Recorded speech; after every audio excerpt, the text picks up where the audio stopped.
Bonsoir, bonsoir, bonsoir, bonsoir, bonsoir. Bonsoir, bonsoir à vous tous. Bonsoir, je pense que vous allez bien. Salutations, salutations à tout le monde. Nous allons débuter notre live comme annoncé.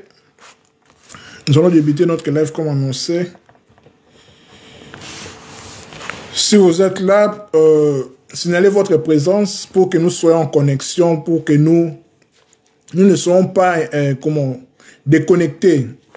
Comme vous le savez, les principes dans mes lives, c'est toujours dans cet esprit de partage, dans cet esprit de communion, dans cet esprit de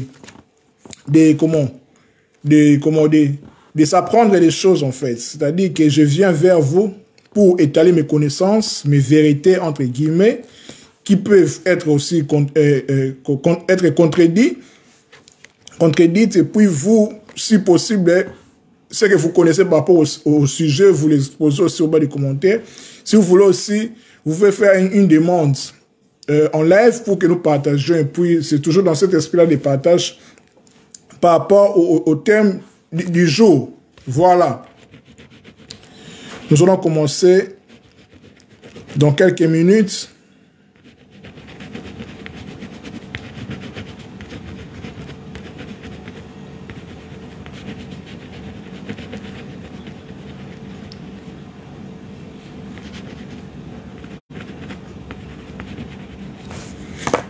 Nous allons commencer dans quelques minutes.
Voilà.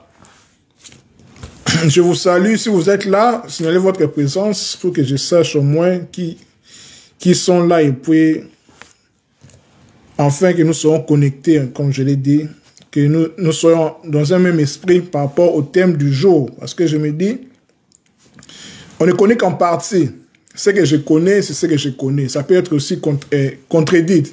Donc si vous connaissez aussi, si vous voulez aussi contredire par rapport au statut, partagez cela avec respect, avec amour, c'est toujours dans cet esprit-là de partage. Voilà. Notre thème d'aujourd'hui, comme vous le voyez titré dans les lives, c'est les mystères du christianisme et les origines égyptiennes ou bien kamites, bref, africaines ou bien négro-africaines du christianisme. Comme sous-thème, les messies. Les messies, nous allons voir les pourquoi de ces ces lives, de cette vidéo, de cet enseignement, si vous voulez. En quoi consiste-t-il? En fait, ce que vous savez, ce que vous devez savoir est que toute chose, ou bien toute croyance, toute religion, parce que c'est ce que nous sommes en train de dire, le christianisme, pour le coup, tire ses origines quelque part. Parce que le christianisme n'est pas quelque chose de spontané. Ce n'est pas issu d'une génération spontanée. Ça tire ses ressources, sa structure, je dirais, son âme, son esprit, son contenu quelque part. Ça tire cela dans l'Égypte antique, ou bien dans Kemet, Kamit. Comme vous le savez, ça a été déjà prouvé par les savants chez Cantadium que l'Égypte antique était noire. Ici, je veux que vous me compreniez bien. En parlant de des origines africaines, négro-africaines du christianisme, mais je ne suis pas là comme étant un partisan ou bien un militant kamite ou bien afrocentriste traditionnel. Non, je ne suis pas là en fait. C'est juste pour, je dirais, entre guillemets, rétablir une certaine vérité encore ignorée par nous les Africains, par les chrétiens africains. Parce que nous croyons qu'on nous a enseigné cela par les Blancs, par les colons, que le christianisme vient de l'Europe, vient de quelque part. Forcément, Dieu, ou bien Jésus, le sauveur de l'humanité, comme on le conçoit, vient de l'Europe, vient de Blanc en fait. Or que les Jésus qu'on nous prêche, les Messies qu'on nous prêche, le sauveur, celui qui apporte le salut à l'humanité, par son œuvre, on va le voir si possible tout au long de cette vidéo, tire sa source de l'Afrique en fait, tire sa source de l'Égypte antique, du Kemet en fait. Vous comprenez? Nous allons le voir tout au long de ces lives, comme je l'ai dit. Si vous avez des questions, n'hésitez pas. Je sais que c'est un sujet, je dirais, un peu, ça peut heurter beaucoup de personnes, ça peut étonner, ça peut surprendre. Oui, parce que on ne connaît qu'en partie, en fait. C'est juste, je dirais, une vidéo découverte pour beaucoup de personnes. Donc, si vous pouvez contredire, si vous pouvez apporter quelque chose de contradictoire par rapport à tout ce que je vais dire tout au long de ces lives, n'hésitez pas à le faire. Voilà. Donc, le thème d'aujourd'hui, c'est les mystères du christianisme et ses origines égyptiennes, ou bien négro-africaines. Je dirais, c'est une longue série d'enseignements, si vous voulez, que nous allons essayer de partager par sous-thème. Aujourd'hui, nous allons parler sur les Messies, le concept du Messie. Nous allons voir en fait les Messies dès ses origines égyptiennes qui engendrera les Messies chrétiens dont nous connaissons en fait. Mais la source, c'est l'Égypte. La source, c'est Kemet. La source, c'est l'Afrique. Vous comprenez? Dans cette optique-là, de rétablir une vérité encore cachée. Et nous devons savoir, nous, je dirais, nous, parce que je me définis aussi chrétien, je suis de source chrétienne en fait. Donc c'est juste dans cet esprit de partage par rapport à cela. Donc si vous avez des questions, n'hésitez pas. Si vous voulez contredire aussi, n'hésitez pas. Donc soyez libre. C'est un partage. Voilà. Voilà. Donc comme notre thème consiste sur le mystère du christianisme et ses origines négro-africaines, ben, égyptiennes, ben, Kemet, les sous-thèmes seront les Messies. On commence. D'abord, nous devons savoir que nous allons parler on va s'attarder plus sur la sémantique, c'est-à-dire que l'essence du terme, comme nous allons parler sur le Messie. Nous allons parler sur le Messie en fait, les Messies, M-E-S-S-I-E, c'est pas les jouets, voilà, les Messies. On va parler plus sur le point de vue sémantique. Parce qu'il faut savoir que pour comprendre un terme, un mot, un substantif, un nom, peu importe, il faut d'abord chercher son origine, surtout son origine sémantique, étymologique. Salut ma grande sœur Arlène Ava Aniero Manoka, content de vous voir, ma grande sœur. Merci beaucoup pour votre disponibilité. Donc, si vous avez des questions, n'hésitez pas. Comme vous voyez, le thème, c'est les mystères du christianisme et les origines négro-africaines ou bien Kemet du christianisme. Aujourd'hui, nous allons parler sur le sous-thème, les Messies. Donc, je viens de commencer, c'est juste à titre introductif pour introduire ce que je vais dire tout au long de ces lives. Donc, n'hésitez pas. Bonsoir, grande sœur. Donc, n'hésitez pas à poser des questions. Soyez libre. Si vous voulez contredire, non, soyez vraiment libre. C'est un partage, en fait. Je ne suis pas là en maître, en enseignant. Tout ce que je vais dire, que vous disiez amen, amen. Non. Je suis vraiment dans un esprit de partage. Je partage ce que je considère comme une vérité. Et puis, s'il y a des zones d'ombre, vous pouvez contredire, ainsi de suite. Voilà. Je commence maintenant. Je disais que les Messies, quand on parle du Messie, M-E-S-S-I-E, c'est un mot français. Quand je disais en amont que pour comprendre un mot, pour comprendre un terme, un concept, il faut d'abord chercher la sémantique. C'est-à-dire que la sémantique, c'est quoi? La sémantique, c'est l'étude du sens des mots. Donc, tout mot a une origine, en fait. Parce que les langues, les français, par exemple, les français est une langue gréco-romaine. En fait, pour comprendre les mots français, il faut consulter les grecs et les latins. Donc, c'est une obligation, en fait. C'est une obligation. Il faut consulter les grecs et les latins. Donc, on ne peut pas comprendre les français sans pour autant, oublier les grecs et les latins. Vous allez remarquer avec moi que les français a des mots grecs et latins. C'est une langue classifiée de la famille gréco-latine. Donc, quand on parle de Messie, donc nous sommes obligés d'aller dans la source. Voilà pourquoi nous faisons, j'ai fait avec vous, on fait une étude sémantique du terme Messie. Pour comprendre en fait l'origine, ça vient d'où? Pour comprendre en fait l'essence, c'est quoi? Quand on parle du Messie, du Mashiach, c'est quoi en fait? Jésus-Christ, ça veut dire quoi? C'est en français bien sûr, mais les noms là en fait, c'est pas français. Les français viennent après plusieurs siècles. Avant les français, il y a eu beaucoup de langues encore.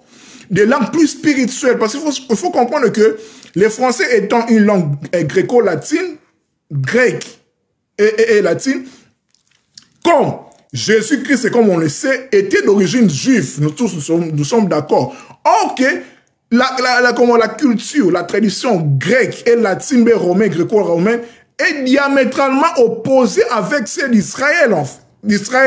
Vous comprenez? Donc, vous allez comprendre la séparation même.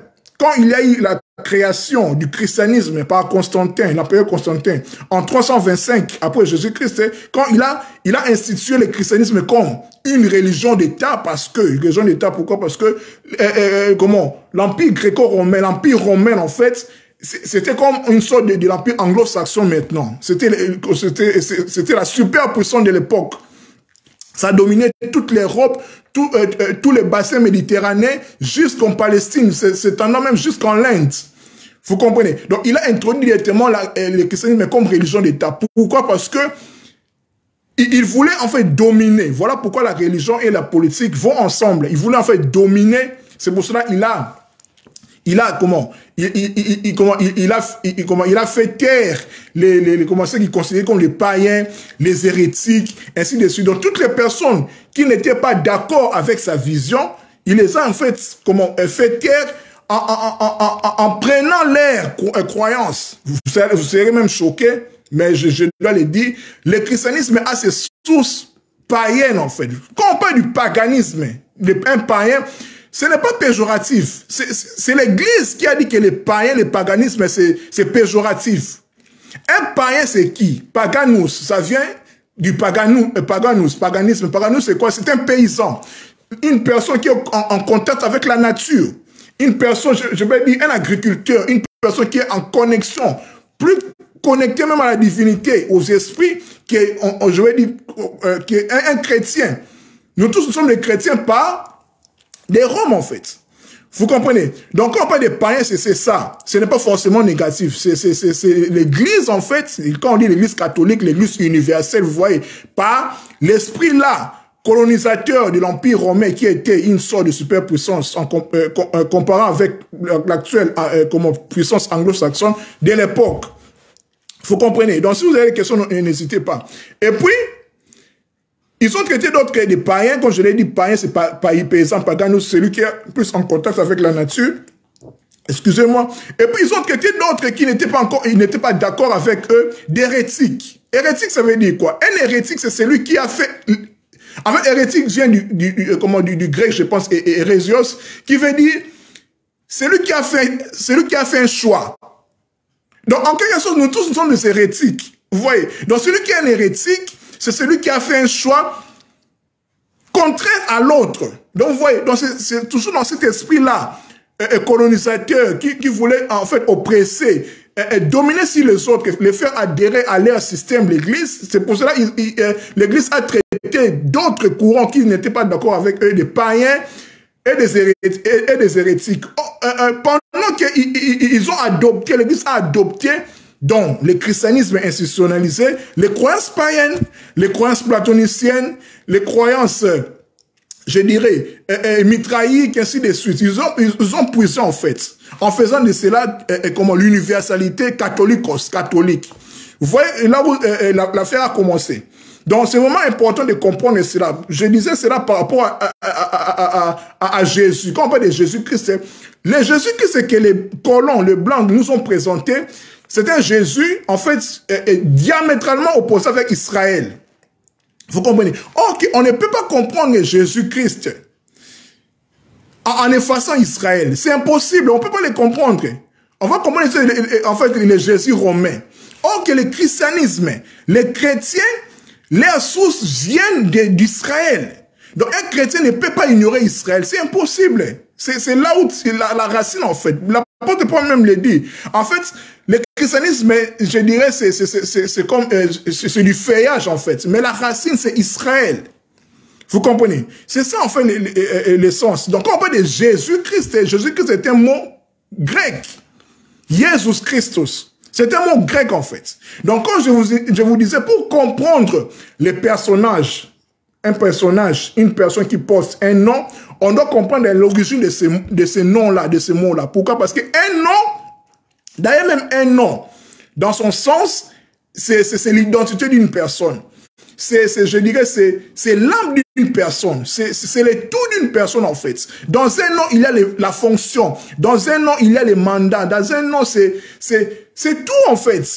Donc, si tu n'as pas, en fait, ton nom te qualifie. Ton nom, en fait, comment, définit toute ta vie. Le nom, c'est un mandat. Voilà pourquoi dans les traditions, dans les cultures traditionnelles, même en Afrique tribale, pour donner un nom, c'était toute une initiation. Même chez les Juifs. Et vous comprenez? Même ici en Europe, en fait, pour les personnes qui connaissent enfant, on ne donne pas un nom à l'enfant n'importe comment, non. C'est toute une initiation. Ce sont des pratiques, en fait. Parce que quand on te donne un nom péjoratif, derrière un nom, il y a des énergies. C'est une vibration. Derrière cela, il y a des esprits derrière. Pourquoi? Parce que la parole, la vie et la mort sont au pouvoir de la parole. En tout cas, je vais lire les commentaires. Je serai avec vous, voilà, en simultanéité, voilà. C'est quoi tes sources? Molubungi Kalala. En fait, mes sources, salut mon frère, mes sources, c'est mes recherches, en fait. Je ne sais pas quelle source vous voulez que je vous dise. C'est les recherches. Je suis un chercheur. Voilà, je suis un chercheur indépendant et ainsi de suite. Voilà. Bonsoir, ma sœur Katol. Salut, mon frère Cédric. Et Israël a des racines égyptiennes et Babylone. Voilà. C'est de là que nous allons venir. Merci beaucoup, mon frère, de m'avoir dévancé. Voilà. L'idée, en fait, c'était ça. Donc, Jésus-Christ, c'est un mot grec. Jésus Christus. Maintenant, nous allons voir. Quand nous parlons de Jésus-Christ, nous savons que Jésus, c'est le Messie. Jésus-Christ, c'est le Messie. Mais il faut savoir, comme les thèmes, c'est les mystères du christianisme et les origines négro-africaines, kamites ou bien égyptiennes, du christianisme, aujourd'hui, le sous-thème, c'est les Messies. Je vous ai dit qu'ici, je ne suis pas un militant kamite ou bien un afrocentriste. Non, je ne suis pas cela, en fait. Je me définis comme un philosophe, un penseur, un libre-penseur, des sources chrétiennes. Voilà, c'est dans ça. Au moins, les gens qui me suivent sur Facebook connaissent un peu ma ligne de conduite. Voilà. Ma sœur Alain dit, j'aimerais comprendre les liens entre l'Égypte ancienne et Israël. Voilà. Là, maintenant, j'atterris là. Mon frère s'est dit qu'il m'avait déjà dénoncé. Donc, je disais que les liens entre l'Égypte ancienne et Israël, c'est quoi?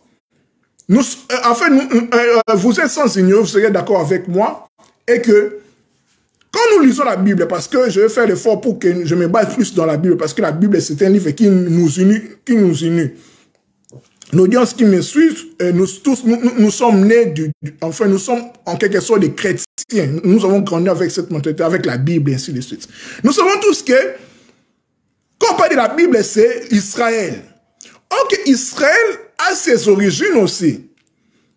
Quand nous lisons le livre d'Exode, parce que l'histoire d'Israël commence avec l'Exode. Le livre d'Exode, Exode c'est quoi? Exode c'est Exodus. Vous allez vraiment me permettre, vous n'allez pas souffrir, en fait, vous allez me permettre parce que je suis aussi linguiste, je fais les latins, j'aime beaucoup les langues. Je vais faire l'effort quand je vais employer des mots, je vais en fait faire sortir en fait ses origines pour que je me fasse bien comprendre. Parce qu'un mot est bien compris quand on définit en fait son origine. C'est vraiment très important. La source est vraiment très important. Vous comprenez? Salut ma sœur Falis. Donc, l'histoire d'Israël, là je suis en train de répondre à la question de ma sœur Arlène qui me pose la question, les liens entre l'Égypte ancienne et Israël. Donc, je disais que là, on va parler sur la Bible, en fait, parce que, voilà, c'est le livre qui nous unit tous. Voilà. Je disais que l'histoire d'Israël commence avec le livre d'Exode. Quand on parle de l'Exode, l'Exode, c'est quoi? C'est la sortie. Exode vient du grec Exodus. Parce qu'il faut savoir que la Bible, la première Bible a été écrite en grec. On appelait les Septuagintes, c'est-à-dire que la Septante, écrit par 70 ou 72 juifs alexandrins qui étaient hellénisés, qui avaient la culture grecque. C'était en fait, c'est pendant ce temps-là que les pharaons, quand l'Égypte a été déjà brisé, cloué, tout cela, c'était en fait les pharaons grecs, c'était les Grecs qui colonisaient en fait l'Égypte. On les appelait, en fait, c'était la dynastie des Ptolémées.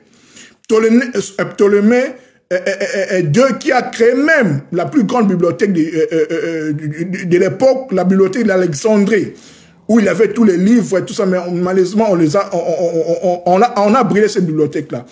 Ptolémée, en fait, il a réuni 70 ou 72 juifs alexandrins, c'était en Alexandrie, hellénisés. Il avait la culture grecque pour écrire la Torah, pour ensembler en fait la Torah. La Torah, c'est quoi? La Torah veut dire la loi. Connue de tous, la Pentateuque. La Pentateuque, c'est Pentateuque, c'est-à-dire que les 5 lois de Moïse, pardon, 5 livres de Moïse. Parce que la Torah, c'est la loi. La Torah, c'est les 5 premiers livres de Moïse. Donc, c'est-à-dire que 5 premiers livres de la Bible. Genèse, Exode, Lévitique, Deutéronome et Nombre. Donc, l'histoire d'Israël commence avec l'Exode. Commence avec l'Exode. Quand vous lisez l'Exode, à partir du chapitre 1, Exode en grec veut dire sorti. L'exode, c'est sorti. En grec, c'est Exode, c'est sorti. Mais, en hébreu, comme la Bible est un livre des Hébreux, nous tous sommes d'accord avec cela, c'est une évidence, c'est d'eux qui nous ont donné ce livre-là, bien qu'il y a derrière cela, c'est de là que je vais répondre encore à la question. Là, je suis en train de répondre à la question de ma sœur Alain. Derrière cela, il y a la culture égyptienne et babylonienne. Et vous voyez, quand je parle de l'Égypte et la Babylonie, c'est... Je vais faire l'effort de répondre directement. Vraiment, permettez-moi, c'est ma mythologie en fait. Quand on parle de l'Égypte et la Babylone, c'était des Noirs en fait. Comprenez-moi bien, quand je parle des Noirs, des races, ici je ne suis pas raciste ou bien camite, non, je suis en train juste de rétablir ce que je pense être une vérité en fait. Vous comprenez? Donc, derrière Israël, il y a l'Égypte et la Babylonie. La Babylonie, c'est quoi? La Babylonie était quoi? Il faut savoir que la Babylonie était une région de la Mésopotamie. La Mésopotamie, c'est quoi? La Mésopotamie, c'est l'actuel Irak. Quand on parle de la Mésopotamie, Mésopotamos. Méso, c'est quoi? Je vais dire, c'est entre, si on peut le dire, c'est entre, c'est les miniers. Potamos, c'est quoi? C'est le fleuve, la rivière. Voilà pourquoi on dit hippopotame. Hippopotame, c'est quoi? C'est le cheval de l'eau. Hippique, ainsi de suite. Hippopotame, c'est le cheval de l'eau. Donc, Mésopotamie, c'est cette région-là, c'est cette contrée-là qui était entre deux grands fleuves. L'Euphrate et le Tigre. C'est l'actuel Irak. Quand on parle de la Mésopotamie, c'est l'actuel Irak. Dans la Mésopotamie, on avait les régions des Akkad. Quand on parle de l'Akkad, on parle de Sargon d'Akkad, d'où est tirée l'histoire de Moïse. On parle de l'Akkad, on parle de la Babylonie, on parle du Sumer. Sumer, d'où est sorti Abraham. Sumer, c'était plus dans le sud-est de l'actuel Irak, de la Mésopotamie. C'était en fait des Noirs. La Mésopotamie, c'était des Noirs venant de l'Éthiopie, de l'Afrique noire. Quand on parle de l'Éthiopie, c'est quoi? C'est l'actuelle cuvette congolaise, l'Afrique des Grands Lacs. C'est cette région-là que les Grecs, parce que le mot Éthiopie était un mot grec. C'était un mot grec qui était évoqué premièrement dans les poèmes épiques d'Homère, Iliade et Odyssée. Vous comprenez? Éthiopie, c'est Éthiopios. Éthiopios qui veut dire visage brûlé, qui veut dire noir. Donc, pour les Grecs, tout noir, c'était un Éthiopien. Tout noir était un Éthiopien. Tout noir du monde était un Éthiopien. En fait, nous sommes des Éthiopiens. Mais pour eux, l'Éthiopie, c'était l'actuel, l'Afrique des Grands Lacs, en fait. Partons du camp de l'Afrique, c'est-à-dire que Yémen, là-bas, Arabie Saoudite, Yémen, voilà, ce camp-là de l'Afrique, tout cela, qui longe le Moyen, le Proche-Orient, tout cela, jusqu'au Congo, dans toutes ces régions-là, en fait, ils appelaient cela Éthiopie. Égypte, parce qu'il faut savoir que les Égyptiens viennent de l'Éthiopie. Égypte, Soudan, tout cela, seulement c'est l'Éthiopie, donc les peuples noirs. Voilà pourquoi quand vous lisez Ésaïe 18, on parle des ambassadeurs, les ados qui adoreront Dieu dans les grands fleuves. On parle en fait des Éthiopiens. En fait, dans les Éthiopiens, il y a en ce temps-là, quand on va les contextualiser actuellement, parce qu'avant cela, il n'y avait pas la séparation de l'Afrique. C'était nos ancêtres, en fait, les Congolais, les Ougandais, les Kenyans, les voilà quoi. Mais en ce temps-là, il n'y avait pas les parties de l'Afrique avec la conférence de Berlin. Vous comprenez? Donc, la Mésopotamie a été colonisée par ces Éthiopiens-là, en fait, qui venant de l'Afrique actuelle du Grand Lac, qui ont allé coloniser la Mésopotamie. Vous comprenez? La Mésopotamie, l'Égypte, tout ce monde-là, en fait. D'où la Babylonie, Babylone. Vous comprenez? Babylone. Après l'histoire de tour de Babel, parce que Babel, ça ne veut pas dire confusion. Babel, ça veut dire Babyle. Babyle, ça veut dire porte des cieux. Référence avec la tour de Babel, là, il voulait être connecté avec les cieux. Là, c'est une autre histoire. Voilà. Donc, je disais que, voilà, Yango, Congolais, je vais traduire. C'est pour cela, mon frère Sédi Kanadi, c'est pour cela que je vais traduire directement. C'est pour cela que les Congolais aiment les mystères forts. Exactement, c'est dans notre racine. La divinité a été révélée d'abord au peuple noir. Voilà, à l'Africain. Voilà pourquoi on dit que l'Afrique, c'est le berceau de l'humanité. Donc, tout vient de l'Afrique, en fait. Tout vient de la population noire. Même l'histoire des jardins d'Éden. Quand on parle dans la Bible, là, ça, les 4 fleuves, tout cela, jusqu'à Sumer. Quand on parle des Sumer, Abraham, tout cela. En fait, ils étaient des peaux noires. D'ailleurs, même dans les textes d'argile de Mésopotamie, avec des cunéiformes, hein, on dit que les peuples là, on les appelait les Sagiga. Sagiga, c'est quoi? C'est tête noire. Vous comprenez? C'est ça, en fait, l'histoire, vous pouvez les vérifier. Donc voilà, je pense que j'ai répondu à la question de ma soeur Alain qui voulait la comparaison ou bien les liens entre l'Égypte ancienne et Israël. Quand je disais que l'histoire d'Israël commence par l'Exode. L'Exode qui, c'est la sortie, et puis Exode, en fait, normalement, on ne pourrait comme les livres d'Exode, c'est dit Shemot. Shemot, c'est quoi? Shemot, ça veut dire les noms au pluriel. En singulier, c'est Shem. Au pluriel, c'est Shemot. O-O-T, la particule O-T, c'est le pluriel en hébreu. Donc, vous allez remarquer que au premier chapitre du premier verset de l'Exode, on parle des noms, les 70 en fait, les 70 descendants d'Israël en fait, qui après Genèse 50, ils sont sortis pour entrer en fait, où leur histoire ont commencé. Ce que tu dis me touche, je suis d'accord avec toi. Merci beaucoup ma sœur, voilà, je continue. Donc n'hésitez pas à poser des questions par rapport à cela. Donc, voilà, revenez un peu à notre statut, voilà. Mais je ne suis pas perdu, je n'ai pas perdu le fil d'idée. Tout cela cadre toujours dans les thèmes, parce que nous parlons du mystère du christianisme, les mystères du christianisme et les origines négro-africaines ou bien kémètes, égyptiennes du christianisme. Le sous-thème d'aujourd'hui, c'est les messies. Voilà. Je parlais plus sur les Jésus-Christ. Quand on parle du messie, directement, on voit Jésus-Christ. Je disais que Jésus-Christ, c'était un mot grec. C'était un mot grec. Jésus-Christ, Jésus Christus. Si on creuse encore, quand je dis que les Français est un mot, pardon, est une langue gréco-latine, or que les Grecs et les Latins tirent les sources des langues négro-africaines, des langues bantoues en fait. En fait, nous les Africains, quand un blanc ne dit pas comment un concept qu'on ne peut pas l'accepter. Je ne dis pas que c'est moi qui a dit que c'est ainsi. Non. C'est par les fruits des recherches, vous allez comprendre que les langues dites indo-européennes, entre autres, les langues germaniques, l'anglais, les néerlandais, les norvégiens, tout cela, les langues gréco-latines, français, espagnol, portugais, italien, les langues slaves, tchèques, roumains, tout par roumain, hongrois, russes, ainsi de suite, tirent leur source des langues négro-africaines. Égyptienne en fait. Quand je parle égyptienne, je parle de cette unité-là de langues. Parce que toute l'Afrique parle une même langue. Parce que toute l'Afrique vient en fait, je dirais, de l'Égypte, de l'Éthiopie, ainsi de suite. Il y a des migrations, ainsi de suite. Nous tous, nous parlons une même langue. D'où l'hébreu, on dit que l'hébreu, c'est le Kikongo ancien. C'est la scène Kikongo. Voilà pourquoi en hébreu, quand on dit Maï, dans nos langues, en fait, c'est de l'eau. En hébreu, c'est maïm, les eaux. On dit les eaux. Pour dire merci en Kikongo, on dit matondo, et dit stoda. Ainsi, il y a beaucoup d'exemples de ce genre. Je disais que les langues, je parlais de Jésus-Christ, comme je disais que Jésus-Christ, c'est un mot français, mais ça vient du grec et du latin. Or que les grecs et le latin tirent leur source des langues négro-africaines. Vous comprenez? Donc, Jesus Christus,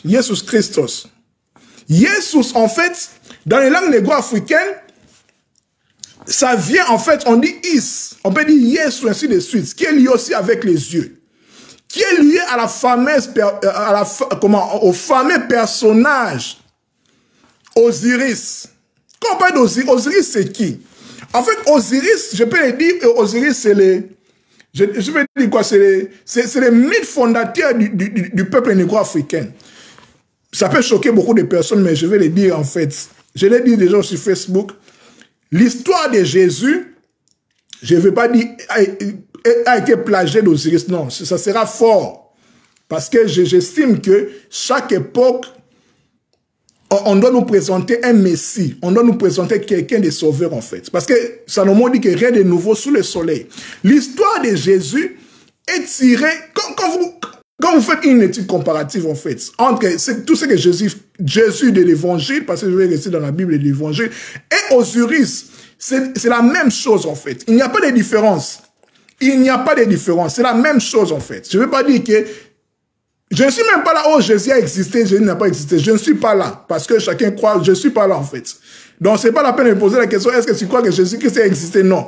Le plus important, c'est un conseil, si vous êtes chrétien, ne soyez pas dans ces débats-là, oh, il a existé, ce n'est pas important. Le plus important, c'est recevoir ces messages-là qui doit transformer ton âme, qui doit te faire évoluer, en fait. C'est ça qui est le plus important, parce que l'évangile est d'abord spirituel, qui doit parler à ton âme. Son existence ou pas son existence, c'est pas important. Le plus important est, en fait, ton âme déjà c'est tout, ton esprit déjà c'est tout, c'est différencier les bien et les mal. Donc je disais que l'histoire de Jésus-Christ, comme je le disais, les langues indo-européennes, entre autres les grecs, les latins, les français, sont des langues négro-africaines. Vous voyez, je vais vous donner encore un exemple. Par exemple, le mot, là, entre guillemets, je suis toujours dans mon live, dans le sujet.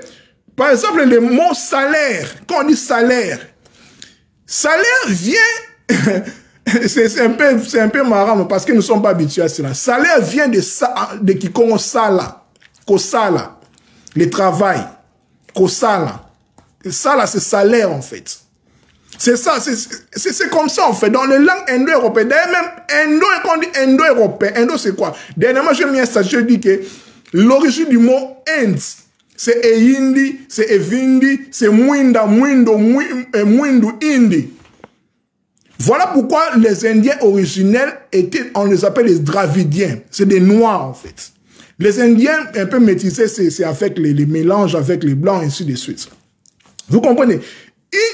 C'est Indi. Indi, c'est quoi? C'est noir.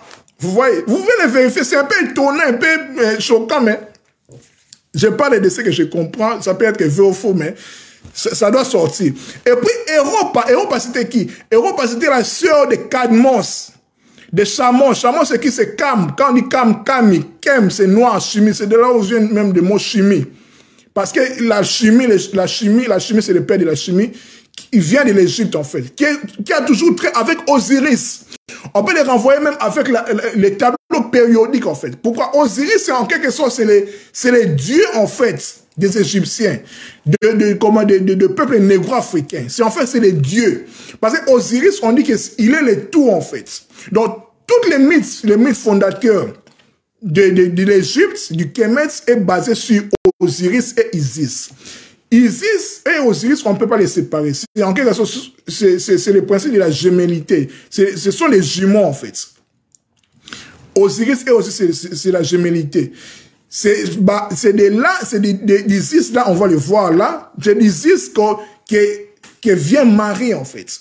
Voilà pourquoi Isis est noir. Voilà pourquoi quand le pape Jean-Paul II était venu à Kinshasa, même partout où il célèbre ses cultes, il est toujours en présence de la Vierge noire.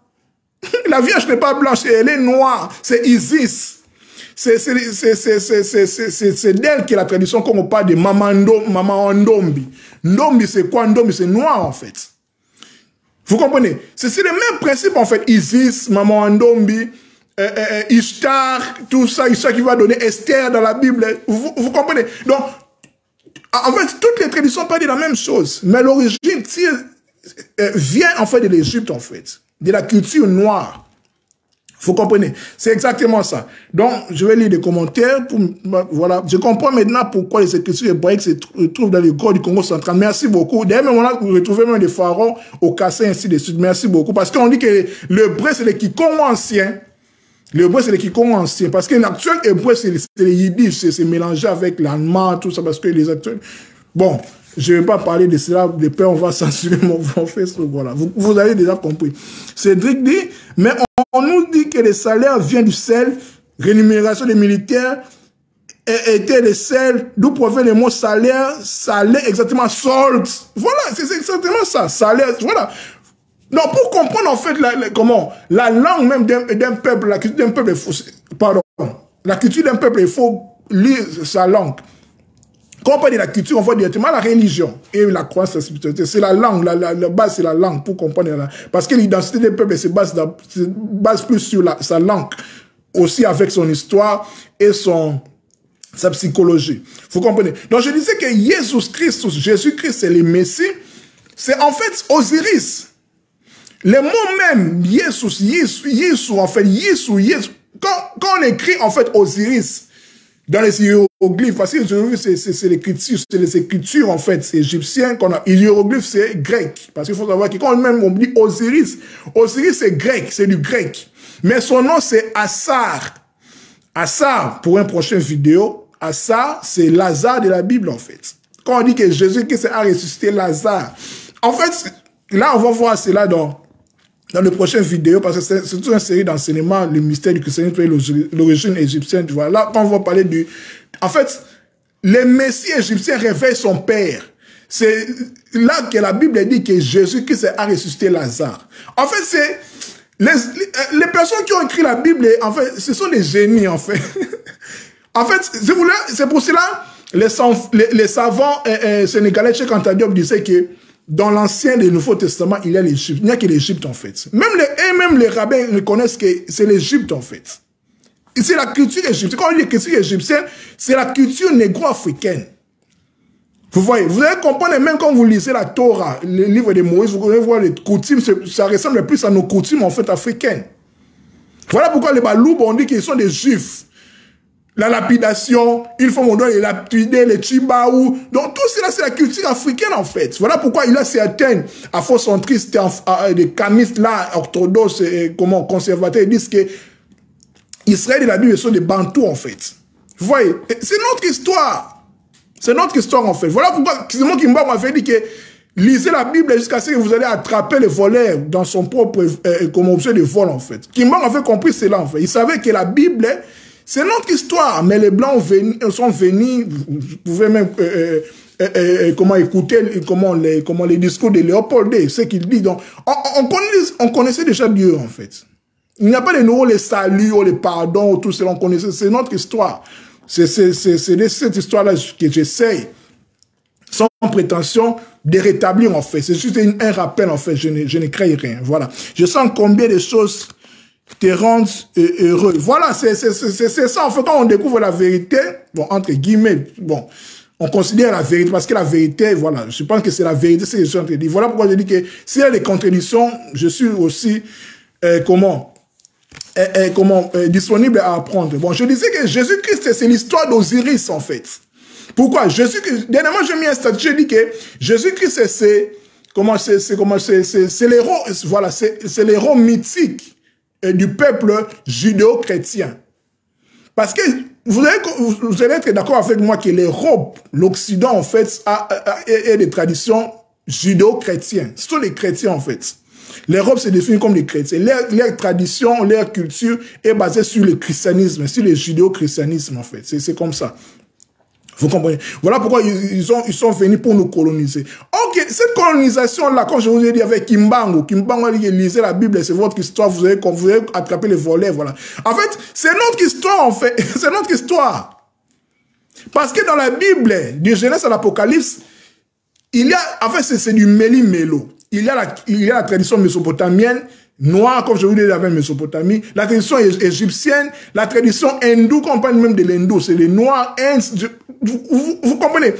Tout cela, en fait, toutes ces sciences-là, l'Égypte, c'est la base, c'est la mère, en fait, c'est le berceau même, l'Afrique, c'est le berceau de l'humanité. Donc la spiritualité, la religion, Dieu, c'est notre affaire.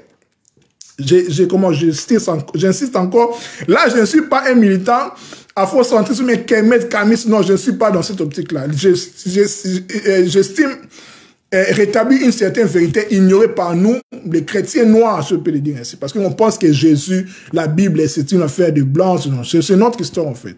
Vous comprenez?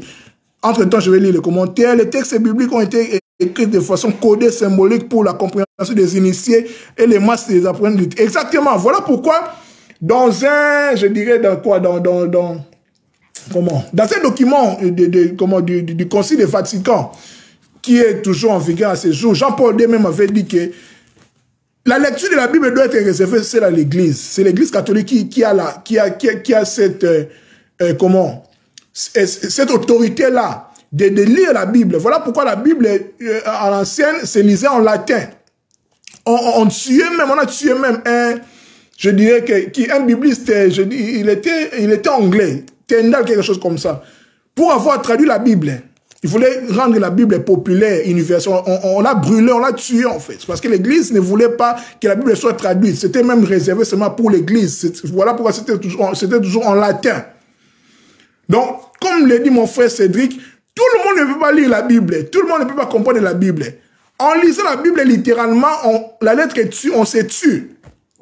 On se tue. La Bible, quand on lit la Bible là, ce n'est pas ce que nous voyons. Voilà pourquoi même traduire, c'est trahir exactement. La tradition phénicienne, les Phéniciens étaient aussi des Noirs, ainsi de suite, excusez-moi. Vous comprenez? Donc la Bible ne doit pas être prise littéralement, non. Mon frère Vitaboula, bonsoir, il dit, tu ne trouves pas que tu es contradictoire en t'appelant chrétien noir et en affirmant que l'histoire de Jésus c'est l'Osiris Matondo. En fait, quand je parle des chrétiens, je parle, en fait, ici, comment je peux le dire, sans prétention encore, je suis des sources chrétiens, en fait. Vous comprenez? Voilà pourquoi j'utilise la Bible. En fait, je voulais juste, par mes recherches, rétablir une certaine vérité, rétablir une certaine authenticité. Là, je suis, parce que mon audience, mes amis sont plus chrétiens. Vous comprenez? Donc, quand je dis que je suis chrétien noir, j'ai dit au début que je ne suis pas un kamite ou bien un afrocentriste ou bien militant. Je ne suis pas dans cette histoire-là. Non, je ne suis pas là en fait. Vous comprenez? Donc quand je dis chrétien noir, c'est juste par, je dirais par communauté de langage. Vous comprenez? Ce n'est pas une contradiction. Je ne suis pas dans la contradiction en fait. Vous comprenez? Donc quand je dis l'histoire de Jésus et celle d'Osiris, c'est ça en fait. Même l'histoire, les noms de Jésus, comme je suis toujours dans la sémantique, donc je vais parler de la sémantique de Jésus. Voilà pourquoi je parle plus des langues, des rappels, c'est vraiment important. Donc quand on parle de Jésus, ça veut dire Yisou. Yisou qui veut dire, qui veut dire l'œil, les yeux, l'œil. Pourquoi l'œil? Quand on écrit les noms d'Osiris, en hiéroglyphe, parce que hiéroglyphe, c'est les écritures sacrées en grec. Hiéro, c'est saint. Glyphe, les glyphes, c'est les graphiques, ainsi de suite. Mais en égyptien, c'est le Medou Netcher. La parole divine, la parole de Dieu, c'est les hiéroglyphes, en fait. C'est comment, c'est cette langue-là, l'écriture-là égyptienne. On appelle ça les hiéroglyphes. On écrit, en fait, quand on dit Osiris, on met l'œil. L'œil est le trône, en fait. L'œil, là, c'est Yissou. Le Yissou, là, qui va donner Jésus plus tard. Le nom de Jésus est égyptien, en fait. Ça peut être étonnant, choquant, mais je vous laisse, comment, chercher de vous-même. Vous comprenez? Donc, le personnage de Jésus, dans la Bible, en fait, ça renvoie à Osiris de l'Égypte. Osiris, c'est grec, son nom, c'est Assar. Je vous disais que Assar, c'est Lazare, en fait, de la Bible. Alain, voilà, je dirais. Voilà, d'accord, je vois, c'est pour que ton audience, en fait, qu'ils comprennent bien. Voilà, je suis quand même dans cette optique-là pour qu'ils comprennent, parce que mon audience est plus chrétienne. Voilà, parce que moi aussi, je suis chrétien des souches. Quand je dis chrétien, c'est comment? Ça vient aussi de l'Égypte. Parlons, ça vient aussi de l'Égypte, parce que chrétien vient de... Je suis en train même de parler de cela. Jésus-Christ. Jésus, Christos, là, on va en parler. Ça vient de l'Égypte, comme de l'Égypte en fait, avec KRST. On parle plus de KRST. C'est lui qui, le gardien des mystères. En fait, c'est lui qui, en fait, qu'on met dans le tombeau, la momification, en fait. C'est ça l'histoire même de Lazare dans la Bible. L'histoire de Lazare dans la Bible, on les retrouve dans les textes des pyramides, dans les textes des sarcophages en Égypte. Ce sont des rituels funéraires, ce sont des textes funéraires en fait, pour rétablir quelqu'un, pour ressusciter quelqu'un en fait. Vous comprenez? Donc voilà pourquoi Lazare était bandé en fait, il était momifié. C'est l'histoire de, c'est l'histoire de Horus, le fils, la réincarnation de Osiris qui révèle en fait les cultes de son père. Donc les gens qui ont écrit la Bible, ils ont codifié tout comme mon frère Sédical l'a dit. Donc, la Bible, en lisant littéralement comme ça, on se tue en fait, on ne comprend rien. La Bible a dit, il faut faire très attention. La Bible est un livre hautement spirituel. Voilà pourquoi même les francs-maçons, les occultistes et les marabouts utilisent aussi cela. Ce sont des codes, c'est des mystères. D'ailleurs, même les Hébreux, par l'hébreu même, le kabbaliste et même les rabbins juifs, l'hébreu même, c'est une langue alphanumérique, où les lettres sont aussi des chiffres. C'est de la mathématique, on appelle cela la gematria. Vous comprenez? Ce sont des chiffres en fait. C'est tellement compliqué, tout ça. Quand on va parler de la Kabbale prochainement, on va aussi épingler cet aspect des choses. Voilà. Alain, maintenant, pour faire comprendre aux chrétiens, je ne suis pas religieux. Voilà. Je pense que jusqu'à là, nous sommes, et c'est clair. Donc, je disais que quand nous parlons de Messie, on voit Jésus-Christ. Je disais que le mot de Jésus, grec, en hébreu, Yeshua qui donne Dieu sauve, Yahweh sauve, les saluts, ainsi de suite. Mais ça tire sa source en Égypte, Yissou, qui a rapport aussi avec Osiris, de par sa graphie hiéroglyphique, l'œil, les yeux, Yissou. Ils ont codifié, je dirais falsifié. Bon, si vous voulez falsifier, plagier, codifier, c'est codifier, falsifier. Voilà, quand on dit la falsification, il y a aussi un esprit de codification là. Tout dépend de la perception de ce que nous sommes en train de voir. On peut dire falsifier, plagier si vous voulez, parce que la Bible est un livre hétéroclite. En fait, c'est un pot pourri. C'est une bibliothèque en fait. Donc la Bible est une bibliothèque. Donc on peut classer Genèse, donc voilà, Genèse, on peut dire même dans l'étagère de l'Ancien Testament, dans l'étagère de la Torah, on classe Genèse, les livres de Genèse, d'Exode, d'Évangile aussi, ainsi de suite. Il y a 66 livres. Mais il y a aussi dans la Bible, comme Chouraki ou bien Tob, traduction qui il y a 70 livres, ainsi de suite. Vous comprenez? Donc il faut vraiment faire très attention quand on dit que la Bible a dit. Mais si ta Bible a 66 livres, mais moi si j'ai le livre de la Bible de Chouraki, c'est à 70 livres, on va dire quoi? Quand je vais parler de Maccabée, du livre de Judith, de sagesse, d'Ecclésiastique, tu vas dire quoi? C'est pas biblique. Vous voyez? Donc vraiment, il faut faire très attention dans cette affaire, la Bible a dit, oh, le Dieu de la Bible a dit, il faut faire très attention. Parce que quand on parle de Dieu de la Bible, il n'y a pas seulement un même Dieu. On ne parle pas d'un seul même Dieu. On parle même des dieux. Pourquoi? Parce que, ça peut vous choquer aussi, et ce sont des fruits de mes recherches, vous pouvez aussi le vérifier. Il faut savoir que, Genèse chapitre 1 jusqu'au Genèse chapitre 12, ce sont des récits mésopotamiens. Ce sont les récits mésopotamiens, Sumer, Babylone, tout ça. C'est leur histoire. Adam et Ève, c'est pas l'histoire biblique, c'est l'histoire des Sumériens. La véritable histoire, ça se trouve là-bas. On explique même comment Adam et Ève ont été créés par des dieux. Voilà pourquoi on applique les termes Elohim, Elohim. C'est pas, en fait, au commencement, les dieux. Les dieux sont qui? Sont des qui? Ce sont des planificateurs. Il y a plusieurs dieux là qu'on parle des dieux. Pourquoi? Parce que, comment je peux même l'expliquer? Là, je vais entrer encore dans la Kabbale, voilà, on entre seulement. Quand on parle des dieux, il faut faire très attention, mes frères et sœurs. Exactement, je dis les Sumériens étaient les Noirs, on les appelait les Sagiques à les têtes noires. J'ai expliqué comment ils sont entrés dans la Mésopotamie, actuel Irak, ainsi de suite. C'était les Noirs, exactement. Donc, je dis quoi? Elohim, dans la Bible, on ne dit pas Dieu. Comme dans la Bible, André Chouraki, qui était juif, que j'estime c'est la meilleure des Bibles, en fait, la meilleure version de la Bible, parce qu'il est plus proche des textes originaux. Il dit, Elohim, c'est les dieux. Quand on parle des dieux, Dieu, c'est un terme vague. De quoi ou de qui parle-t-on? Certains, ils diront, en fait, Nicolas Tesla dit que c'est les lois et les principes, Dieu. Les autres disent que c'est l'énergie. Les autres disent que c'est les néants, ainsi de suite. Il faut faire très attention quand on parle de Dieu. On parle de qui? Nous tous, nous ne parlons pas de la même chose. Dieu, c'est un mot vague. Oh, Dieu avec un petit D, Dieu avec un grand D, ça ne veut rien dire. Le plus important, c'est la quintessence. Les sens ont fait le contexte de ce que tu es en train de dire. Donc, je disais que dans Genèse 1, on ne parlait pas de Dieu comme Dieu. En fait, de celui qu'on ne connaît pas. Parce qu'en réalité, Dieu, on ne le connaît pas. On ne connaît pas Dieu. Je suis désolé, on ne connaît pas Dieu.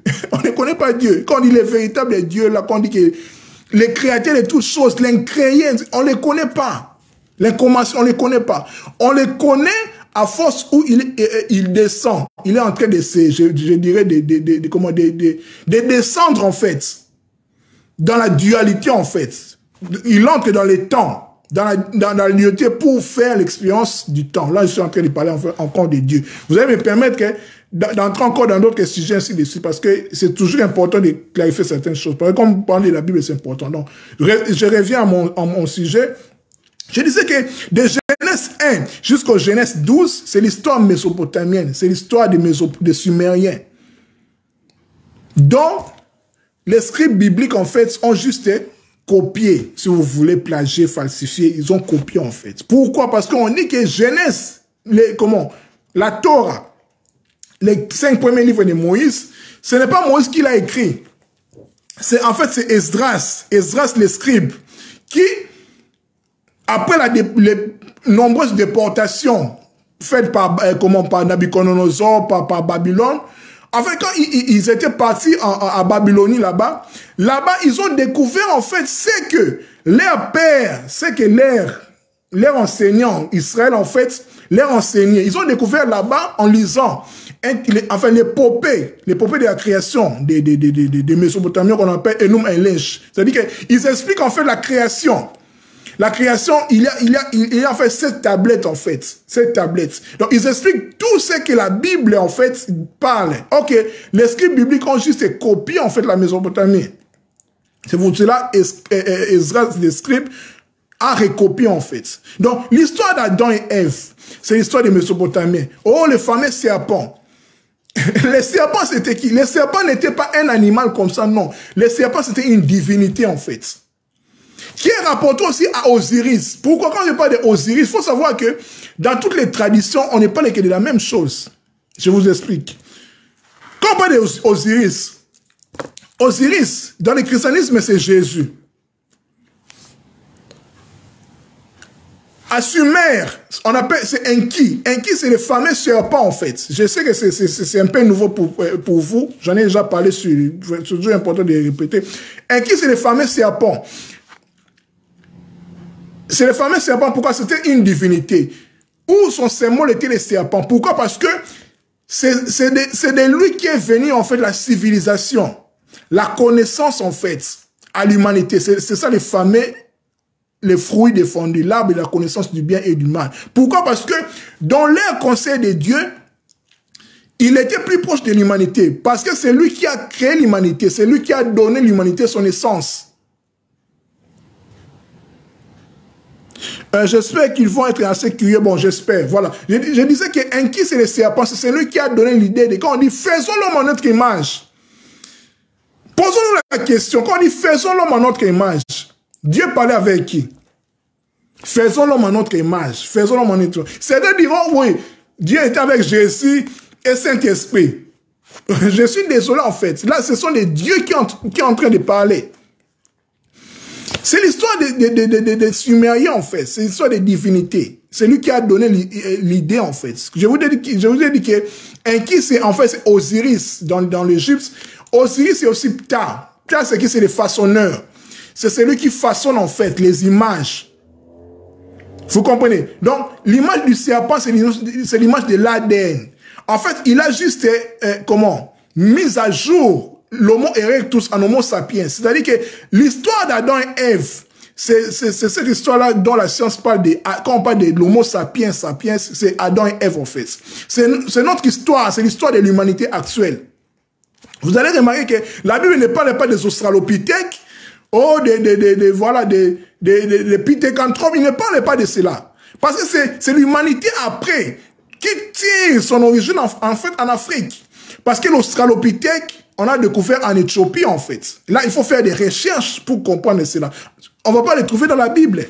La Bible n'est pas d'Adam et Ève, c'est l'humanité actuelle, notre humanité, en fait. Vous comprenez? L'Adam et Ève, c'est l'humanité, c'est l'homme et la femme actuelle, c'est notre histoire. Vous comprenez? Voilà pourquoi je dis que la Bible c'est tout un résumé, en fait. On ne peut pas trouver toute vérité spirituelle dans la Bible, non. C'est juste un condensé des choses. D'où est caché plusieurs choses dedans. Voilà pourquoi il faut faire des recherches dans la Bible, même chez les kabbalistes et chez les rabbins, en fait. On vous dit même que derrière la Torah, il y a l'Égypte. Vous comprenez? Donc voilà. Donc, et oui, le dieu Enki, de Niribu, ainsi de suite. Voilà. Donc je disais que Jésus, c'est Osiris, ainsi de suite. Voilà. Vous comprenez? Donc, Là, tout ce que j'ai préparé ici, je n'ai pas même encore dit cela. Donc, on va faire avec. Vous voyez? Donc, je pense que jusqu'à là, c'est clair. Si vous avez des questions, n'hésitez pas par rapport à cela. Donc, revenons un peu sur terre avec notre thème d'aujourd'hui, ce que j'ai préparé. Je pense que tout ce que j'ai dit, c'est clair. S'il y a des contradictions, des recadrages, voilà.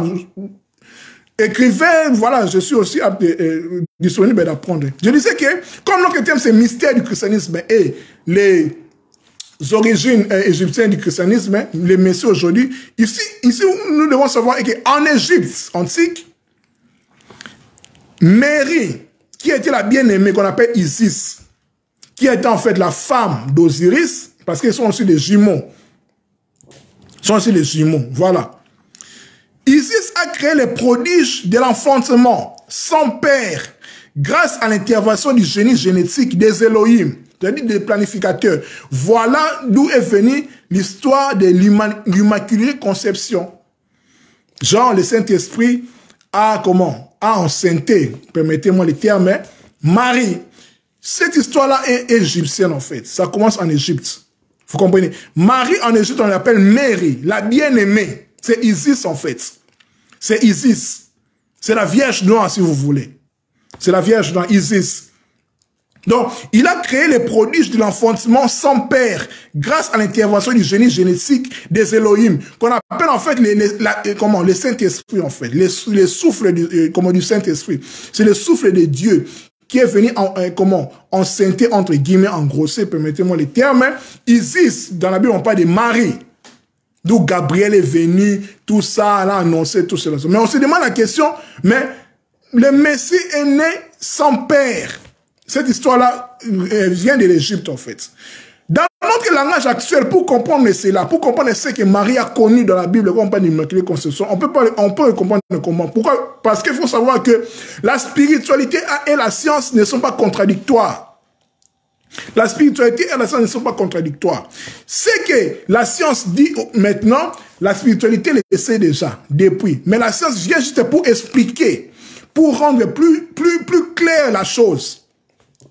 Actuellement, on parle de la physique quantique, ainsi de suite, les ondes, les 5G, ainsi de suite. Ça a été déjà connu depuis, avec Max Planck, avec les Tesla, ainsi de suite, depuis avec Einstein. Mais maintenant, c'est plus vulgarisé maintenant. Vous comprenez? Donc, la spiritualité et la science ne sont pas contradictoires. C'est la même chose, en fait. Sauf que la science, ou bien la connaissance des scientifiques, en fait, explique, rend clair, ou bien découvre après ce que la spiritualité connaît déjà. Vous comprenez? Donc, dans notre langage actuel, ce que Marie a connu, en fait, c'est ici, ça connu, en fait, avec cette histoire d'Immaculée Conception, on peut l'expliquer comment? On peut l'expliquer que c'est une intervention qui correspondrait, là, c'est au conditionnel, vous-même, vous pouvez faire l'étude, bien comprendre, hein, qui correspondrait simplement à une insémination en fécondation artificielle effectuée à partir du code génétique d'une autre divinité, en fait. Ici, pour le cas d'Osiris, la Bible, on parle du Saint-Esprit. Le Saint-Esprit est venu, en fait, voilà quoi, il est venu dans Marie. Donc, on a en fait appliqué des mots un peu soft, en fait, pour ne pas choquer, vous comprenez? Donc, les personnes qui ont écrit la Bible savaient, en fait, ce qu'ils étaient en train de faire. Vous comprenez? Donc, on peut le comprendre par une insémination, en fait. C'est de la science, c'est de la génétique, parce que les Égyptiens, les Sumériens étaient des généticiens. La science, les berceaux de la science dormaient là-bas, ils étaient là-bas, en fait. Vous comprenez? À partir du code génétique d'Osiris. Pourquoi? Parce que l'enfant là qui devait naître, c'est celui qu'on appelle Horus. Horus, c'est qui, en fait? Parce qu'il faut savoir que l'histoire même de la Trinité chrétienne n'est pas chrétienne, c'est égyptien encore. Vous avez dit que Calais, tu exagères, mais malheureusement ou heureusement, c'est comme ça. Le christianisme, c'est une religion égyptienne, c'est une religion camille, c'est une religion négro-africaine, en fait. C'est comme ça, je ne veux pas, comment? Je ne sais pas comment tourner cela, c'est comme ça, c'est une évidence, en fait. Vous comprenez? Donc, même la Trinité chrétienne, en fait, on parle de Père, Fils et Saint-Esprit. Mais vous allez vous demander la question, demandez-nous la question, en fait. Où se trouve la mère? La maman est où? Quand on dit que Père, Fils et Saint-Esprit. La mère, elle est où, en fait? Ou dans une famille où il n'y a pas de maman. Il n'y a pas de maman, il y a seulement le père et le fils. Mais où est la maman, en fait? Peut-être ça va choquer d'autres personnes. Je vais le dire quand même. La mère, c'est le Saint-Esprit. Le Saint-Esprit, c'est la mère divine. C'est la maman, en fait, c'est la maman. Pourquoi? Parce que la religion étant paternaliste, qui, mettant toujours les femmes à côté, ils ont enlevé cela, en fait, ces côtés-là. Le Saint-Esprit, c'est la mère divine. Voilà pourquoi, chez les kabbalistes, dans le judaïsme, on l'appelle Shekinah. La Shekinah. La Shekinah, c'est la féminité de Dieu. C'est la puissance femelle, en fait, femelle de Dieu. On l'assimile avec la nature. La puissance de Dieu, là, c'est la Shekinah. La Shekinah, c'est la... En fait, c'est comment? C'est la déesse, en fait. Pourquoi? Parce que Dieu, dans notre conception des religions abrahamiques, qu'on associe plus l'homme, on met la femme à côté, on ne voit que Dieu comme père. Mais Dieu est aussi mère. Dieu est aussi mère. Je sais que ça va choquer beaucoup, mais Dieu est aussi mère, en fait. La déesse mère, oui. On le connaissait déjà depuis dans les traditions antiques. Dieu est aussi mère, en fait. La mère, c'est le Saint-Esprit, c'est la mère divine. Vous comprenez? Donc, la Trinité chrétienne, Père, Fils, Saint-Esprit, c'est Père, c'est Osiris, mais comment? Fils, c'est Horus, et puis Saint-Esprit, c'est Isis, en fait. C'est Isis. Voilà pourquoi c'est Isis qui a créé ce prodige-là. Sans père pour faire naître Horus. Vous comprenez? Parce qu'il faut savoir aussi que Isis porte aussi plusieurs qualifications. Isis, on peut l'appeler aussi Hathor. Dans Hathor, c'est grec, mais en égyptien, c'est Ut-Eru, qui va donner utérus en français. La matrice. Hathor, Ut-Eru, c'est quoi? C'est la demeure d'Eru, de Horus, en fait. La demeure où Jésus, si on va parler dans le langage chrétien, en fait, l'utérus d'une femme, ça veut tout simplement dire que c'est la demeure du Fils qui doit naître. En fait, c'est la maison du Fils, en fait. C'est la matrice. L'utérus vient du mot ator grec, ut-eru. Ut, H-U-T, trait d'union, eru, H-E-R-U. C'est utérus. En fait, c'est la demeure d'Horus qui doit naître des entrailles d'Ator, d'Isis, en fait, de Marie. Parce que Horus, c'est Jésus. Horus, c'est Jésus. Horus est symbolisé par le soleil, l'horizon. Horus donnera l'heure, hour, horaire. Vous voyez même l'importance même des langues. Donc, tout cela est codifié dans les langues. Vous comprenez? C'est ça, en fait.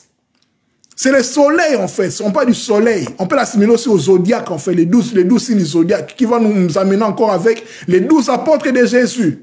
Qui vont nous amener aussi avec les 12 tribus d'Israël. Dans la tradition, comme on parle aussi des 12 villes à Congo. Vous comprenez? Toujours dans le principe des 12. Les chiffres 12 ont été créés par les Égyptiens, les Sumériens, en fait, les calendriers, ainsi de suite.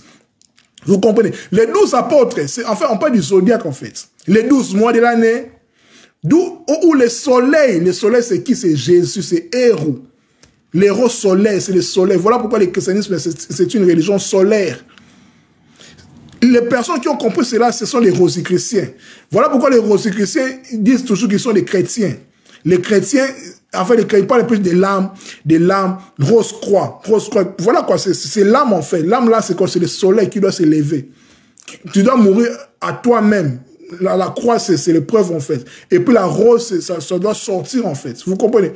C'est cela en fait. Parce que le christianisme a été, comment? On a floué en fait les caractères mystiques, les caractères mystérieux, les caractères, je dirais, ésotériques de la chose en fait. On a pensé que le christianisme c'est une religion seulement comme ça. Non. Chaque tradition, chaque spiritualité a son côté exotérique, extérieur et son côté ésotérique. C'est comme ça en fait. Ésotérique c'est réservé pour les initiés. Je ne me dis pas que je suis un initié, non. Je suis juste un chercheur, un penseur qui est en train de rendre, voilà quoi, ce que j'ai compris, ce que j'ai découvert. Vous comprenez? C'est exactement cela. Donc, on a compris maintenant, nous allons avancer, toujours avec Messie comme c'est notre thème. Messie, c'est en français, en latin, on dit Messias. Je pense que jusque-là, c'est clair. Messias, qui se dit Christos en grec. Parce que le mot Messie, en latin, c'est Messias. M-E-S-S-I-A-S. Qui se dit en grec Christos. Le Messie, en grec, ça dit Christos, qui va donner Christ. En grec, qui signifie oint, celui qui est consacré, celui qui est oint, par le Seigneur. Ok. Le terme de l'onction, la conception de l'onction, vient encore de l'Égypte. Je suis désolé d'exagérer, mais c'est ainsi. L'onction vient de l'Égypte, en fait. Le terme de l'onction vient de l'Égypte. Ça sort de l'Égypte. Qu'est-ce qui s'est passé en Égypte? En Égypte,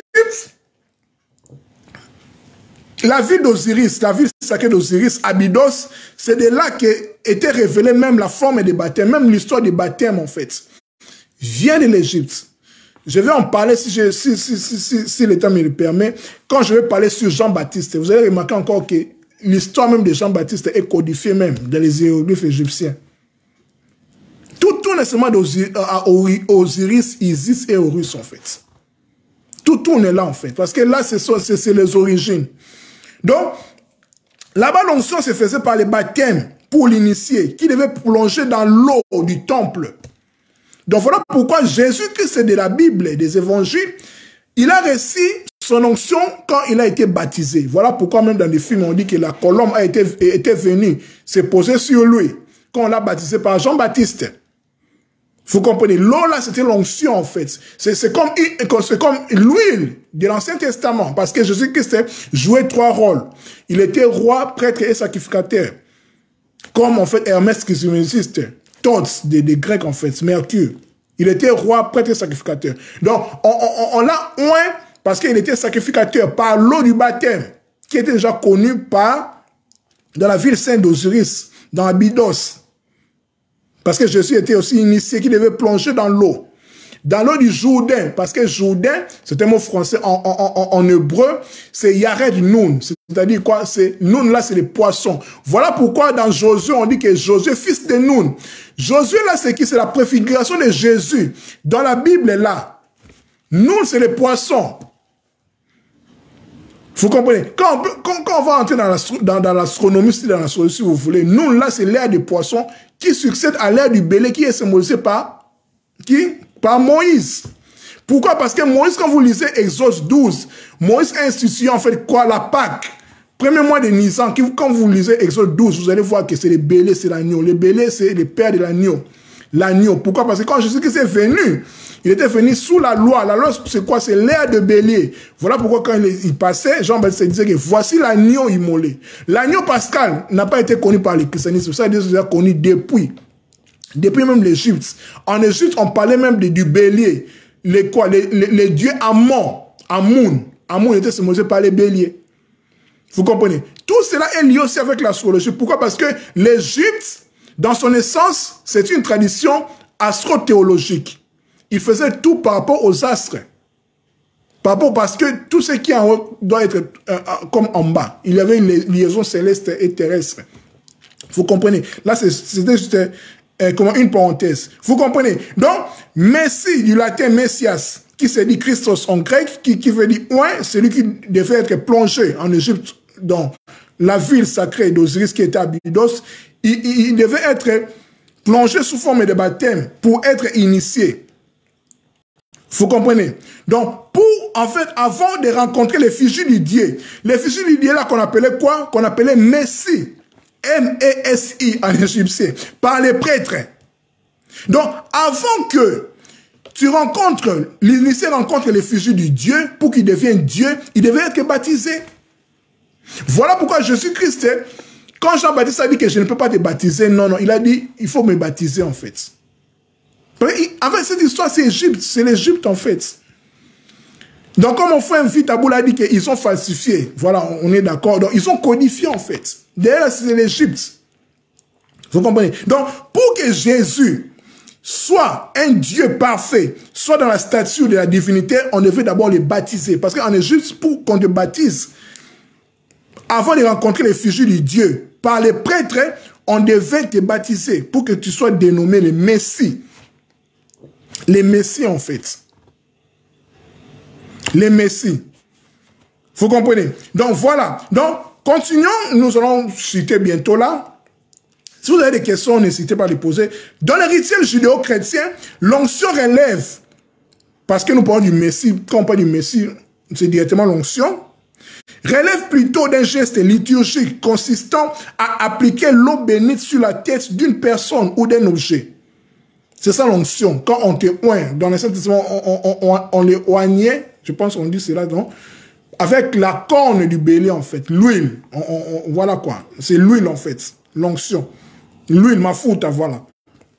L'eau, baptême, tout ça, c'est la même chose. Donc, Jésus a été oint par les baptêmes. Vous comprenez? L'eau bénite sur la tête d'une personne bénie. Dans la Bible, un être oint est une personne ayant reçu l'onction des prêtres pour être roi, prophète ou libérateur. Nous allons voir cela avec Jésus-Christ. Dans Luc 4, 18, quand il dit que l'Esprit du Seigneur est sur moi, il m'a oint pour annoncer la bonne nouvelle. Donc, il ne pouvait pas annoncer la bonne nouvelle sans pour autant être d'abord oint, baptisé, instauré par les prêtres. En Égypte, je vous ai dit qu'avant de rencontrer l'effigie du Dieu Messie, M-E-S-I par les prêtres, tu devais d'abord passer par l'eau de baptême dans la ville sacrée d'Osiris, dans Abydos, dans l'eau de baptême pour être initié, dans l'eau de son temple qu'on appelait Osiréon. Vous comprenez? Donc voilà, on avance. Donc, dans Luc 4, 18, quand je vous ai dit que Jésus disait, comment? L'Esprit du Seigneur est sur moi, il m'a oint pour annoncer l'évangile. Comme je vous disais, l'onction, quand on parle de l'onction, c'est le mandat. Quand on te oint, c'est pour un mandat. Quand on te fait messie, c'est pour un mandat. On ne oint pas, on ne consacre pas, parce que onction veut dire aussi consacrer, mise à part. C'est pour un mandat, pour un message, pour une mission, ainsi de suite. Vous comprenez? C'est l'onction dont la Bible parle de l'onction du Saint-Esprit. Vous comprenez? Le Saint-Esprit, là, je vous ai dit que c'est la mère divine, en fait. Parce que le Saint-Esprit, c'est la mère divine. La Shekinah, c'est la mère divine. Père, Fils, Saint-Esprit. La maman, c'est où? Elle est où? Vous comprenez? Avançons encore. Je vous ai dit de Messie. Messie qui signifie divine stature. Messie, c'était en fait, comme je vous ai dit, avant que tu rencontres, avant que l'initié ayant été baptisé, avant qu'il rencontre les fichiers du Dieu, il devait être d'abord baptisé pour être nommé Messie par les prêtres. Messie, dans le langage égyptien, il a un rapport avec naître, enfanter, fait à la ressemblance de, pour ce cas d'Osiris. On parle ici de Héru, Horus. Horus, il est qui? Horus, c'est juste la réincarnation. C'est juste, je dirais, le clone en fait d'Osiris. Dans l'image, on peut faire une correspondance avec Jésus et Dieu. Horus, c'est le fils, et puis le père Dieu, c'est Osiris en fait. Parce qu'il est à l'image de Dieu. Jésus-Christ, voilà pourquoi dans la Bible, l'apôtre Paul, dans Colossiens chapitre 1, verset 15, il dit que Jésus-Christ est l'image visible du Dieu invisible. Voilà pourquoi dans le christianisme, Jésus-Christ est Dieu. C'est l'avatar, c'est l'incarnation. Dieu s'est fait chair. Pour que, voilà, il s'est fait chair en fait. Toutes ces traditions, c'est déjà connu en Égypte. Vous comprenez? Donc, Messie, c'est Horus en fait. Horus, c'est Osiris. C'est le clone en fait. C'est le double d'Osiris en fait. Donc, c'est Jésus et Dieu. Vous comprenez? Donc, fait à la ressemblance d'Osiris. Donc, Jésus-Christ, c'est l'image visible du Dieu invisible. Donc, pour que Dieu soit connu au monde, il devait s'incarner, prendre une chair. Voilà pourquoi dans Jean 1, on dit qu'au commencement était la parole était avec Dieu, la parole était Dieu, et la parole s'est fait chair. Cette histoire, c'est Égypte. C'est l'Égypte, en fait. Vous voyez? Tu connais les versets. Tu étais prédicateur parce qu'on enseigne. Non, je ne suis pas prédicateur jamais, mais les gens m'appellent pasteur, prophète, ainsi de suite. Non, je ne suis pas prédicateur. Je ne fais pas les théologies. Je suis juste un libre penseur. Voilà quoi. Quand je t'ai dit que j'ai des sources chrétiennes, en fait. Je lis la Bible, mais j'ai un esprit ouvert. Je m'intéresse aussi à la Kabbale. Mais l'islam, je n'ai pas encore touché. La Kabbale, le bouddhisme, voilà quoi, l'Égypte, ainsi de suite. Donc, j'ai quand même un esprit ouvert. Voilà pourquoi j'ai fait ces corrélations-là. Pour montrer à mon audience chrétienne que tout ce que nous avons cru a son origine, en fait. C'est en Égypte, c'est en Afrique. Pour dire qu'on n'a pas connu Dieu par les Blancs, non. Kimbanwa dit qu'il faut lire ces livres-là, c'est-à-dire qu'il faut étudier profondément ces livres. C'est dans ces démarches-là que je suis, en fait. Pour comprendre que la Bible, c'est notre histoire. On a codifié, comme tu l'as dit, Vitaboula, on a falsifié l'histoire, ainsi de suite. Vous comprenez donc? Voilà pourquoi il faut faire des recherches, des études. Vous comprenez? Mais ce n'est pas donné à tout le monde parce que c'est une question d'intérêt. Ton âme doit être... Enfin, l'univers doit te pousser à cela. Ce n'est pas donné à tout le monde. Voilà pourquoi il y a des enseignants de ces domaines pour enseigner les autres, ainsi de suite. Donc nous tous, nous ne pouvons pas faire la même chose. Chaque personne a sa mission. D'où on dit que connais-toi toi-même.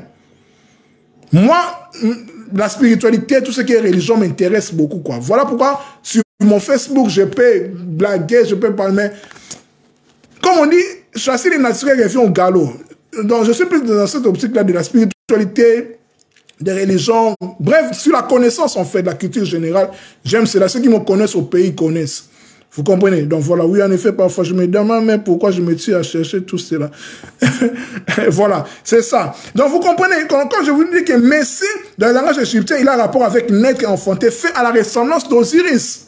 Donc ici, Messie, c'est Horus. Quand on dit Horus dans la Bible, c'est Jésus. Osiris, c'est qui? C'est Dieu. Horus, c'est le double d'Osiris. Voilà pourquoi je vous ai donné l'exemple avec Colossiens chapitre 1, verset 15. Jésus-Christ est l'image visible du Dieu invisible. Et Jean chapitre 1, verset 1, les logos. Les logos là même, c'est grec. C'est philosophique. Héraclite d'Éphèse a parlé de cela, Platon parlait de cela en fait. Jean a juste copié, a mis dans la Bible. Donc, le logos n'a pas été connu seulement dans le christianisme. Depuis les philosophes grecs déjà, d'ailleurs même le logos c'est grec. Le logos c'est pas même la parole, c'est les verbes. La pensée de Dieu, la pensée, pas la parole, c'est la pensée d'abord. Les verbes. Les verbes, d'où vous allez retrouver dans l'hindouisme les symboles là, dans le christianisme, c'est la croix. Dans l'islam, c'est le croissant lune avec l'étoile. Mais en Inde, c'est le son Om. La là, c'est ça les logos. C'est les verbes, c'est le son primordial. Donc Dieu, pour créer, il n'a pas parlé, il a d'abord pensé. Dans l'hindouisme, on dit que Dieu a d'abord s'est mis dans un état de méditation. On appelle Brahma en fait. Il s'est mis dans un état de méditation pour créer. Voilà. Avant de parler, il faut d'abord penser profondément l'intention, puis ainsi de suite. Vous voyez? Donc la là qui va donner Amen, Amin, ainsi soit-il, Amin, ainsi de suite. C'est la vérité, ainsi de suite. Vous voyez? Donc toutes ces traditions-là, toutes ces religions-là, il y a corrélation. Il n'est pas de la même chose, en fait. Vous comprenez? Donc, quand on parle du Messie, on voit Osiris, on voit chez les Nordiques, là, les Vikings, on parle de Thor, on parle de Odin. C'est le même principe, même. En fait, on dit que Jésus-Christ a été crucifié à la croix. Là-bas, chez les Nordiques, là-bas, chez les Vikings, on dit que Odin a été crucifié sur un poteau, en fait, pour découvrir les secrets des runes. Les runes, c'est en quelque sorte les symboles là, en fait. Les symboles là mystiques, en fait. C'est l'alphabet, les lettres, pour découvrir les secrets des runes, en fait. Lui, il a fait 9 jours et 9 nuits, en fait. Ok, dans la Bible, on dit, dans Romains, je pense, mais dans Galates, on dit que maudit, c'est lui qui est pendu sur le bois. Ok, le bois là, c'est quoi? C'est la croix, c'est le poteau, en fait. Voilà pourquoi on dit que Jésus-Christ n'était pas crucifié. Les témoins de Jéhovah même présentent que Jésus-Christ a été mis sur le poteau comme ça. Vous voyez? C'est de la même chose. Ah, je vais t'envoyer mon fils enseigner. Ah, mais ouais, il faut faire ça là, hein. Voilà. Donc là, je suis en train de citer. Quoi encore ajouter? Et puis voilà, je disais que Messie qui veut dire faire en ressemblant, je veux dire que Horus, Jésus, Osiris et Dieu. Je veux dire le verset Colossiens 1,15 et Jean 1,1. Et puis, quoi ajouter encore? Toujours Osiris, parce que tout tourne sur Osiris. Osiris est appelé aussi Messie Tem ou M, qui veut dire en fait, c'est lui qui donne naissance mortelle une seconde fois. Vous voyez, dans la christianisme, on dit quoi? Jésus-Christ va ressusciter les morts. C'est le Seigneur de la mort, en fait. Ok, quand vous lisez le livre des morts égyptiens, le livre des jours, c'est Osiris qui trône sur... C'est lui le juge des morts, en fait. Donc, Messie Tem ou M, qui est Osiris, titre donné à Osiris, en tant que celui qui donne naissance aux mortels pour une seconde fois, la résurrection des morts. En Égypte, on les connaissait déjà, en fait. C'était tout un rituel. Voilà pourquoi on voit parler de Lazare. Lazare, là, c'est qui? C'est Osiris. Horus qui ressuscite le culte de son père, en fait. Jésus qui ressuscite Lazare. Vous comprenez? Tout a été... C'est déjà connu en Égypte avec des textes. C'est déjà connu de nouveau sur le soleil. Pour terminer, en sumérien, le terme mens, M-E-S, ça veut dire fils, jeune homme ou bien prince. Voilà pourquoi le nom de Moïse, M-S, veut dire fils de. Fils de. Voilà pourquoi les pharaons comme Ramsès. Ramsès veut dire quoi? Fils du soleil. Ra, c'était le soleil, la lumière. Ramsès. Ram, Moses. Fils du soleil. Mais c'est le fils, en fait. Vous voyez la puissance des langues, en fait. En Égypte, on a vu. Et puis, en sumérien, c'est Mès qui veut dire fils, jeune homme, bien prince. Maintenant, quand nous ajoutons les i dans les sumériens, Messie veut dire fils qui est germain, le prince vainqueur, le fils de l'huile ou du crème, Messias Christos, le fils de l'huile qu'on oint, qui envoie encore un Messie. Vous voyez, toutes les langues ne parlent que de la même chose. Toutes les traditions ne parlent que de la même chose. Que ce soit en sumérien, en égyptien. Partout, en fait, c'est la même chose. Partout, c'est la même chose, en fait. Donc, pour terminer, en fait, je dirais que tous les croyants, en fait, toutes les religions, les musulmans, les chrétiens, les hindous, les bouddhistes, tout le monde, en fait, nous tous, nous ne parlons qu'un seul même langage. En fait, c'est ça même les récits du tour de Babel, en fait.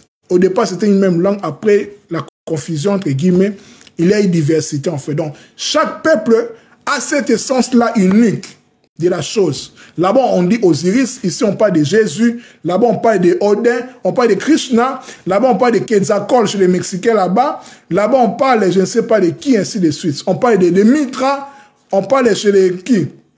Chez les Celtiques, là-bas on parle de Saint-Georges, voilà quoi. Horus en train de tuer qui apophise les serpents, là-bas on dit Michael qui veut dire qui est comme Dieu, qui fait référence aussi à Jésus, qui tue en fait les serpents d'Apocalypse, ainsi de suite. Nous, c'est la même chose. Nous tous, nous ne parlons qu'il est la même chose. C'est ça la tour de Babel, la confession du tour de Babel. La tradition primordiale unique a été disséminée partout. C'est la même chose partout. C'est la même chose partout en fait. Voilà mes chers frères et sœurs.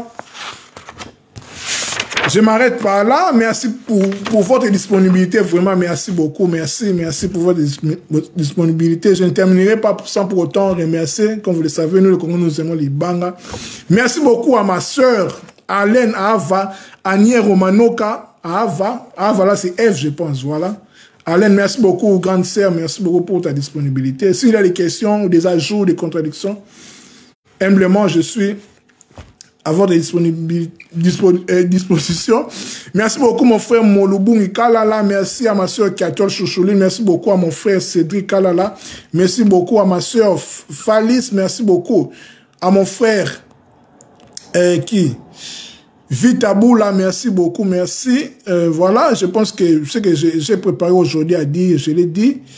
Voilà, donc je pense que j'ai dit tout ce que je devais dire aujourd'hui. Vous avez compris, je pense, bien que ce n'est pas facile, ce sont des sujets tellement... C'est nouveau pour nous, en fait. C'est pas facile de comprendre cela, voilà. C'est dit, Joël Campbell, de son livre « Les héros aux 1000 visages », les mythes sont similaires. Exactement, voilà, les mythes sont similaires. On se pourmonte pour rien, en fait. On se tue pour rien. On ne cherche qu'une seule même chose. Je vous remercie, mon frère, pour cet éveil. Merci beaucoup. Je me suis senti connecté à ce que tu as dit. Oh, merci beaucoup. Merci vraiment. Que Dieu soit loué pour employer mon langage chrétien. Que Dieu soit loué. Voilà quoi. Merci beaucoup. À nous revoir, je dirais, la prochaine fois, peut-être un week-end prochain. Voilà. Si Dieu nous permet, si nous avons la santé, si nous vivons encore, nous allons continuer sur ces mêmes lancées par rapport à des sujets spirituels, ainsi de suite. Donc, voilà.